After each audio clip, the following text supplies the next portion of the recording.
அதெல்லாம் இன்னைக்கு ஏன் உள்ளவங்களுக்கு. கேட்குறீங்க? அதெல்லாம் ஒரு பொண்ணு ஜாதகம் பார்த்தேன். இந்த மாதிரி மாப்பிள்ளை வரும் அப்படின்னு நம்ம 7ஆம் பாவத்தை வச்சு சொல்லியாச்சு. அவங்க பேரண்ட்ஸ் அதே மாதிரி மாப்பிள்ளையே கையில் வச்சுருக்காங்க. பொண்ணு அது வேண்டவே வேண்டான்னு சொல்லுதாமா. இது நாங்கள் என்ன பண்ணுறது? பொண்ணுக்கு பிடிச்சதை தானே நாங்கள் தேர்ந்தெடுக்க முடியும். பிடிக்காத நாங்கள் எப்படி தேர்ந்தெடுக்கிறதுன்னு நாங்கள் கேட்குறாங்க. நம்ம திருமண பொறுத்ததை பற்றி ஒரு நாளைக்கு 2 மணி நேரம் டெய்லி வீடியோ போட்டுக்கிட்டே இருக்கணும். அப்பா அம்மா ஒரு பக்கம் வடிகட்டுறாங்க, இந்த பொண்ணு பிள்ளைங்க ஒரு பக்கம் வடிகட்டினா எப்போங்க கல்யாணம் பண்ணுறது?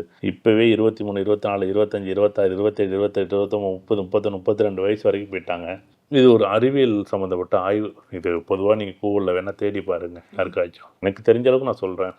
ஒரு ஆணோடைய வீரியம் வந்து 12 வயசு 13 வயசில் ஆரம்பித்து 20 வயசு 30 வயசு 40 வயசு 50 வயசு 60 வயசு 70 வயசு 80 வயசோ 90 வயசு கூட வரையும் இருக்கும். ஆனால் பெண்ணுக்கு அப்படி கிடையாது. 20லேருந்து 30 வயசுக்குள்ளே 80% கருமுட்டை வந்து உருவாகிடும். மீதம் இருக்குது 20% தான் இந்த 30லேருந்து 35, 36, 37, 38, 40, 44 முடிஞ்சு போடும். அப்போ எப்போ கல்யாணம் பண்ணணும்? கரெக்டாக சந்தோஷமாக இருக்கணும்.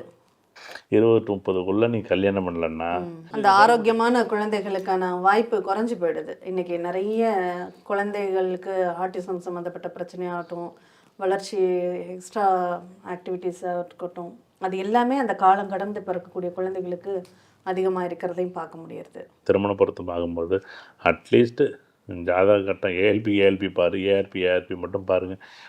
பெருசாக பார்க்குற அவங்க விருப்பம், நான் பார்க்க கூடாதுன்னு சொல்லலை. எல்லா பொருத்தமும் இருந்து எப்படி வாழ்க்கை வாழ முடியும்னு எனக்கு தெரியலையே.